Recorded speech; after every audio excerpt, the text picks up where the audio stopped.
L&T is clarified, saying that no negotiations with clients on removing the slow-moving orders, and it apparently doesn't impact their business. I think that's what L&T has said. It's probably recovering a little bit from the lows of the day, 1278 and counting. A.M. Naik, now chairman of the company, joins in. Mr. Naik, thanks very much for being with us. Can you just clarify some of those reports that came early morning with respect to an impact on your revenues? Yeah, we said that there is no impact on revenue because these were anyway slow-moving due to various impediments that we have in, road projects where there is no right-of-way. You must be knowing that many companies are wanting to either renegotiate or return projects. Now, we could have kept them in our order book. They are not cancelled order. Remember, they are not cancelled.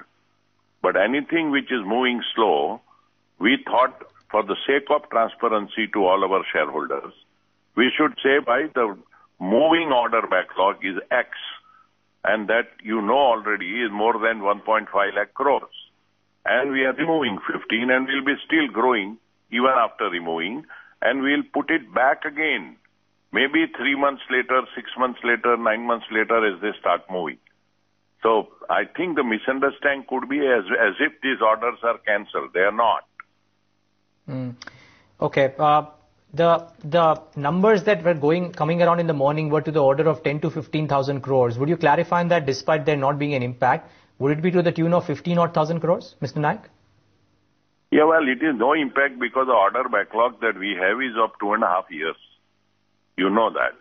Yeah. Now, therefore, 15,000 doesn't make any difference. And in any case, you must have seen recently that we have picked up lots of orders in the Gulf and in elsewhere, and that our guidance still holds good, that we are going to grow our order intake at 15-20%. So even after holding, actually it is not writing off. It is called holding 15,000. I need not have removed it. Nobody would have even known. They are lying in our order book, but not moving for execution. So the right thing should have been, order book is 1,60,000 or whatever, 15,000 of which is non-moving order, until maybe we get the right solution for how to go ahead with that. So that heading is wrong. Write-off heading is wrong. Okay. Fair call. My question would be, can this number increase in the next, I know you do it typically at the end of the year, but my question is the business cycle looking sluggish for such things to happen again in the next 6 months, or is it picking up? We don't see that, because every possible order that is not likely to move for next 3 to 6 months is already removed. What all that we have is now a very clean and positively moving order backlog. So there is going to be nothing more. Which sectors, Mr. Naik, were the slow-moving orders a part of? All the highways, my dear. We had 10,000 crore of highways. The GMR order, the GVK order, our own orders. It has been already stated in the newspaper article. Fair call. So, Mr. Naik, give us a sense of how business is, because you mentioned that you see things picking up. You've picked up a slew of orders as well. What's the order book target, roughly, ballpark, that L&T or you would have till the end of this year itself?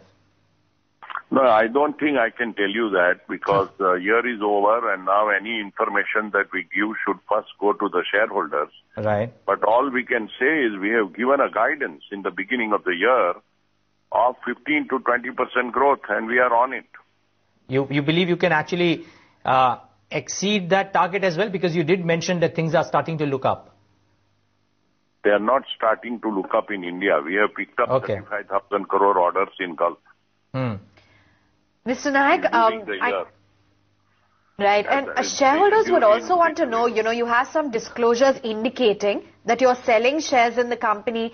Can you just give us any reason regarding the same? And, does it indicate that L&T is fully priced right now? No, it is not. Everybody has a need from time to time. They sell. I also bought. You are talking about me individually? That's right. I bought 1 million shares when the price was low. Okay. Yeah, when it went down to 600, I am the one who supported it. Fair call. Mr. Naik, a word really, I mean, we'll talk about the sector as well. I would want a couple of bits on the sector as well from you. But just one thing, one question on the banking license and the fact that... let me tell you, L&T has a huge potential to go up, and you will see continuous improvement in performance. I don't think this can be connected. This will be headlines, Mr. Naik. I agree with that. But despite, I mean, I take into account that you... By the way, I don't want headline. Huh? No, fair call. All I'm saying is you're bullish. You're bullish on the core business, yes. Otherwise, I won't answer you at all. All I can say is two are not connected. No, fair call. I'm not trying to connect the two, Mr. Naik. I'm just asking you, what about the banking business? The fact that till now, L&T Finance's name hasn't come in. Well, I have made already a statement yesterday. We are deeply disappointed. And L&T is a company which should have got it with 32% holding of government, the highest record in transparency, in corporate governance, in sustainability, parallel to none, and the only company of its kind which is widely held. Yeah, it has come as a disappointment, but to take it right back to L&T, and you've been talking about a fairly optimistic view, but let's discuss margins or as well for the company. The international orders are It's not what you asked me to come for. You only wanted to know about 15,000 crore order. Mr. Naik, we don't get you so often, so while we have you, might as well make the best use of it. No, sorry. I'm not giving you a full-scale interview, okay? Okay. One final question, sir. One final question. You are reiterating that this is the last of the slow-moving orders to come out and nothing now for the next 6 months. That's what it shows.